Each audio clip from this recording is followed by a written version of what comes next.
Hello, and welcome back to my channel, or welcome to my channel if it's your first time. I reviewed over 400 movies throughout the years, but not everything I watch gets a review, and today I'm going to talk about 8 such movies.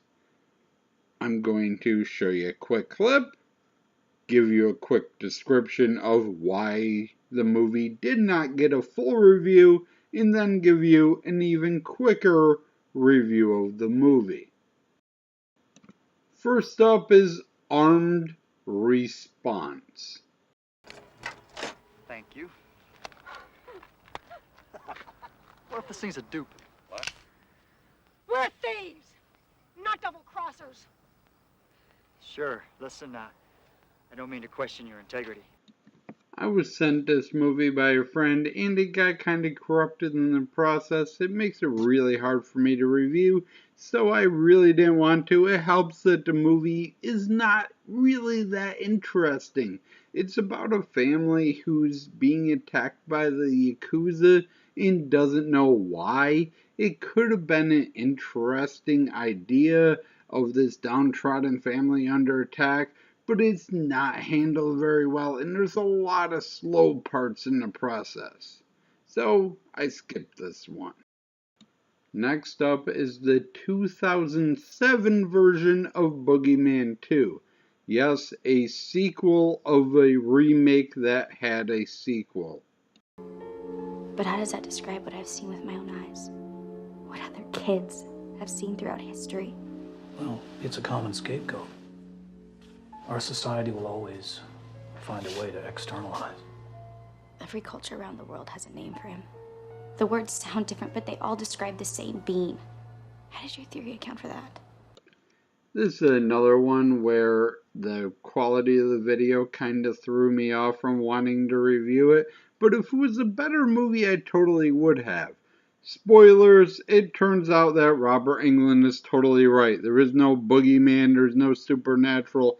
It's just some dude in a mask killing people that used to be part of the self-help group that knows the people's fears. Ooh, spooky.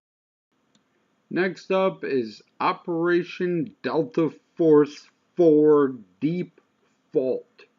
Look, guys, the goal of Project Zeus was to study the feasibility of using nuclear explosions. To do what?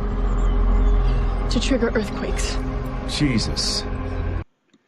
As good as the 4th movie in a Operation Delta Force series you may imagine being, it is a really bad movie. Also really boring.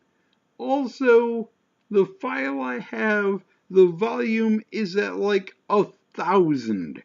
And I am not going to put in the effort to reduce the volume of every single fucking clip of a movie where a guy steals a nuke to shoot into the Earth's core to cause earthquakes because reasons. Just no. It wasn't worth the trouble. There's not any movie here. No. Next up is Duplicates. Dad? What is this? Oh, baby. Kurt? Baby. Lady, let go of my kid. Oh, my baby. Let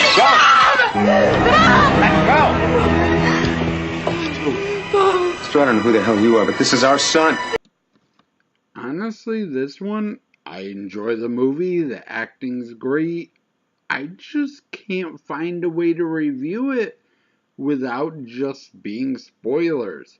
There's so much going on that hints towards what's going on, and I just couldn't find a way to review it without just spoiling the entire movie. It is about a family, a husband and wife, that see their dead kid in a diner while on vacation and try to figure out how the fuck is that possible? Next up is Electra.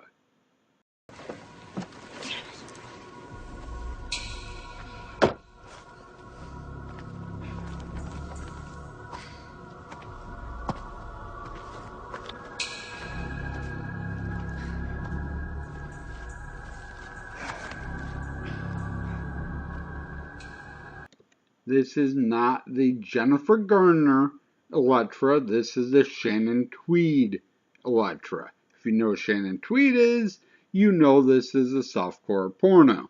And I didn't review it because I don't review pornos. But the movie deserves a mention because it is about a woman who tries to have sex with her stepson because she believes that his superpowers are sexually transmitted. There's a movie about sexually transmitted superpowers. How do I not bring that up? Next up is Ladies Club. I think we should string them up and cut their balls off. I mean it. Cut off their balls. As you may have guessed by the clip I showed you, this is about a group of rape victims that decide to kidnap and castrate serial rapists. I didn't review this one because it is very heavy. A lot of the movie is just clips of them talking about their rape experiences, and I can't show that during a review. It would be a 2-minute review if I cut it out, and just not entertaining if I kept it in. So, while I kinda thought it was a well done movie, this one just isn't gonna get a full review. Next up is Paperman. Will the real Henry Norman please stand up?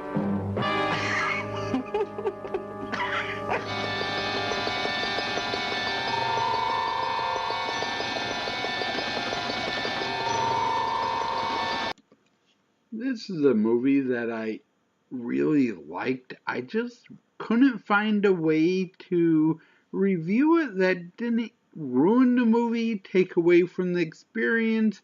I have nothing to add. It's actually a really well done movie with the 70s sensibility of no one knows how computers work yet. A bunch of college kids get a credit card in the name of a person that only exists on paper.